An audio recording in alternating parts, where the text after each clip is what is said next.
Previously, Kazuya got fatally injured while trying to protect some girls from an armed robber. He wakes up to find himself reincarnated in a fantasy world as Cain, who belongs to a noble family. He maintains his memories from his past life, so his family sees him as a genius. At the age of 5, he undergoes mandatory ritual baptism. The gods give him all their blessings and max out all stats. When his family sees this, they warn him to keep his blessings a secret at all costs, but he has the goal to become an adventurer and have many experiences. Things proceed with Cain in the capital's church. He makes his prayer, which transports him to the realm of the gods. Xenom lets out a Santa Claus-style laugh as he comments on Cain's return. The young lad apologizes for taking so long and tells them that he kind of overdid it in the early stages of his life. With that in mind, he wants to consult them about his stats. Xenom admits that his current numbers are inhuman, which makes him more worried. The head god states that his life experience has yet to catch up to his current skills. Even with that said, in his current state he's likely the most powerful human in the world. He even offers Cain the option to become a demigod.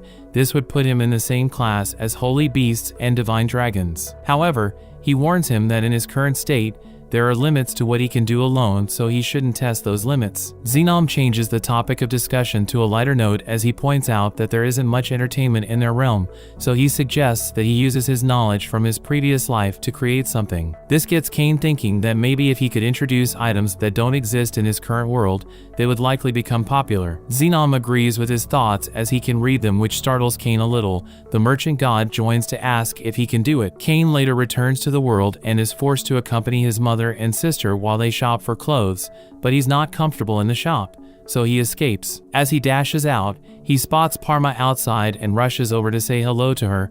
He tells her that he's in the capital for his debut ceremony. She informs him that she's under training at her uncle's shop. Her uncle Tamanis comes out and comments on how responsible Cain looks, and his niece informs him of Cain's nobility, which causes him to apologize immediately for his casual address. He doesn't take it as an issue at all, but he does want to take a look at the shop. After his inspection, he comments on the variety of goods that the shop produces. Cain believes that Tamanis is capable of executing his idea, so he tells him of the recreational item he'd like to make. Cain wants to know if he would be willing to produce and sell it. He draws it out and explains the details for him to see. The merchant comments on its entertaining yet simple concept. Tamanis believes that he could make it at a very affordable price. He is eager to get started on the production.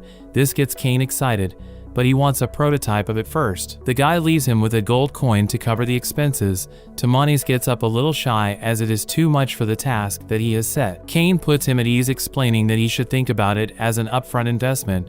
When put in that context, he gratefully accepts. He promises, as head of his company, that he will give his all to the project. Cain leaves the shop happy, but his mood quickly changes when he sees his sister a little upset that he didn't stay to comment on her dresses. She begins to complain, but he gives her a compliment that melts her anger away. She doesn't let him off the hook as she tells him that when they get home he's going to comment on each outfit. That evening he sits there as she tries on different outfits, and he gives glowing feedback, making her happy. At a later date, the maid informs him that Tamanis requests his presence at the shop. He quickly makes his way there and is amazed by the quality of the work and impressed with the turnover time too. The craftsman points out that it still needs some refining, but he made it his top priority to finish. Cain informs him that the Reversi game is exactly how he pictured it in his head.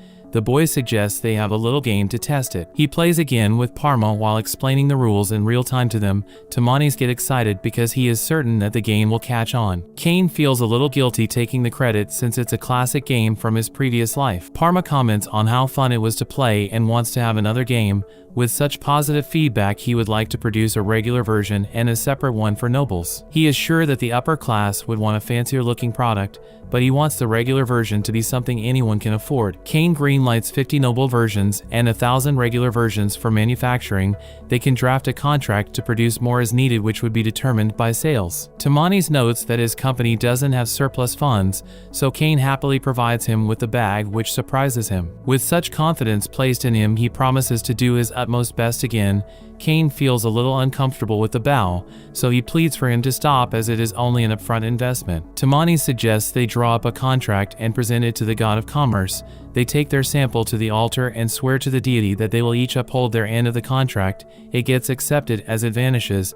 This means that no one will be able to produce the same product for 3 years. Talk about a cool fantasy patent system. With things now official, Cain wants them to strive to start selling the product in the next month. He adds that he would like Timanis to prepare a more extravagant one which will be given to the royal household. This takes the craftsman by surprise because he's only a mid-scale company, so for him to be given such an opportunity is unprecedented. Cain is confident that he can produce one that will impress the king. He promises to fulfill that request. Parma comments that the young noble must have some amazing connections. He makes a mental note that the king is not his only connection. The fact that the Reversi set disappeared means that the gods are enjoying it in their realm as he speaks. He makes his way home after his meeting where he's informed that the debut ceremony is about to begin. He rushes to get ready and leaves with his parents. His father makes it known to him that since he became a baron at the last audience with the king, a lot of eyes are going to be on him during this event. He warns him to watch out for the other parents who will try to introduce their daughters to him. He acknowledges the advice and promises to deal with it appropriately. Even his dad is surprised by his mature response. They arrive at debut and Cain locks eyes with Corgino, who gives him a hostile look. He notices Corgino's son, who has followers the same age as him. As he proceeds forward, he's called by the Duke, who formally introduces himself and his daughter Miss Silk. The guy begins to rizz her up to the point that the Duke has to interrupt. Cain's father explains his son's dangerous ability and he kind of gets away with it. They excuse themselves just as the royal family make their appearance.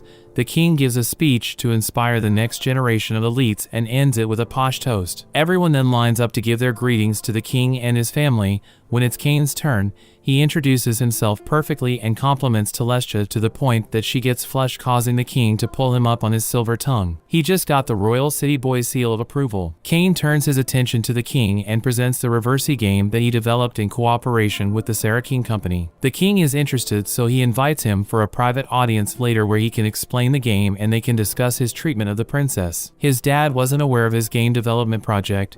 Cain explains that since he has been promoted to baron, he was afraid that he might not have enough money to maintain the mansion, so he had to find other sources. His father understands his points. With the important part complete, his parents leave early to tend to some rounds. They encourage Cain to interact with some of the children his age so that he can feel like a normal kid for once. His thoughts are interrupted when Silk comes over to talk to him while they wait for Telestia. They take a seat and begin small talk, but Cain feels more comfortable with her dropping the master prefix when calling his name. She begins to tease him, which makes him a little nervous. Habit comes along with his friends and interrupts them. He greets Silk and gives her a compliment, expecting for her to reciprocate, but she just gets up and politely gives a lady bow to greet him. One of Habit's lackeys demands that Cain give his boss some respect by allowing him to sit with Silk without interruption since he's the eldest son of Corgino. Cain gets up and greets him before introducing himself as a baron, but the boys misinterpret it as him telling them that his father is a baron, which is a lower rank than their father's, so they begin to look down on him. Since he didn't give his last name, they speculate that he must be very low rank, so Habit orders him to apologize for his rudeness or he will unleash his boys on him. His way of addressing Cain offends Silk, so she tries to defend him, but Cain interrupts her, stating that it is Habit who will apologize first. He takes it as fighting talk and asks him if he wants to catch these hands outside. Silk sees that the situation is escalating and behaves like the damsel in distress despite Cain telling her that she didn't need to come. Their flirting starts to make Habit a little jealous, so he shouts for them to cut it out when he's speaking. He reveals that his two followers have the god's protection and can use magic. The first guy steps up and does the strangest pre-performance routine I have ever seen. After all that drama, he releases a fireball spell that is so pathetic that even a toddler could dodge it. The other guy does the same but fires a rock bullet spell which is equally as sad.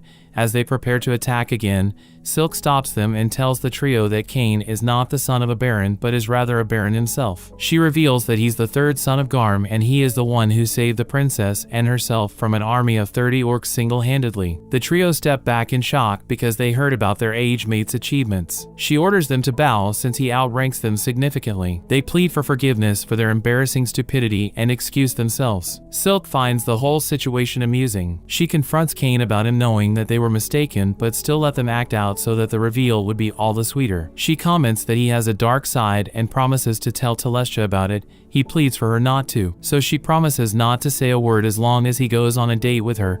The princess overhears them talking about keeping the incident a secret and wants to know what happened. Cain holds Silk's mouth shut, which is seen as scandalous since they are not married. She uses this as leverage to find out the truth by threatening to tell her father. Silk just reveals that they were planning on going on a date. This makes Telestia jealous, so Cain says that they can go as a trio to make her happy. The king interrupts and summons him for their meeting. While they play the game, the king enjoys it to the point that he wants to make it exclusive to him, but Cain alerts him that he intends to release it to the masses. The Duke is also around, so they both use it as an opportunity to warn Cain not to let it slip out that he's to marry the princess and the Duke's daughter. He feels the pressure as they both stand over him, marking the end of the episode.